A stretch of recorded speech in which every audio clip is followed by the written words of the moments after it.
காட்டு யானைகளின் அட்டகாசம் தொடர்பில் நியூஸ் ஃபர்ஸ்ட் தொடர்ச்சியாக செய்திகளை வெளியிட்டு வருகின்றது.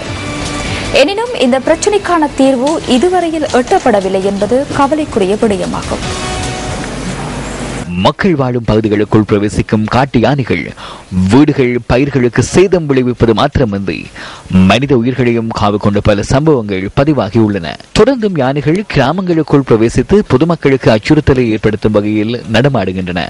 அந்த வகையில் நேற்றிரவு தினியாய பெவர்லி பிரதேசத்துக்குள் நுழைந்த காட்டு யானை ஒன்று விளை நிலங்களை சேதப்படுத்தியுள்ளது.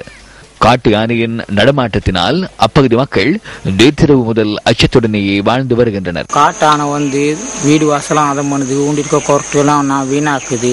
தோட்டத்துக்கு தூரமாக இருக்கிட்ட சொன்னாலும் சரிங்கிறாங்க, பார்க்க மாட்டேங்கிறாங்க.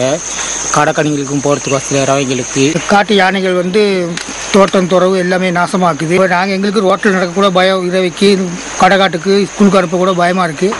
அதுக்கு எந்த ஒரு முடிவும் எடுக்க மாட்டேங்கிறாங்க. அதுக்கு கூடிய சீக்கிரத்துக்கு ஒரு முடிவு நிறுத்தி கொடுக்கும்போது கேட்டுக்கோங்க.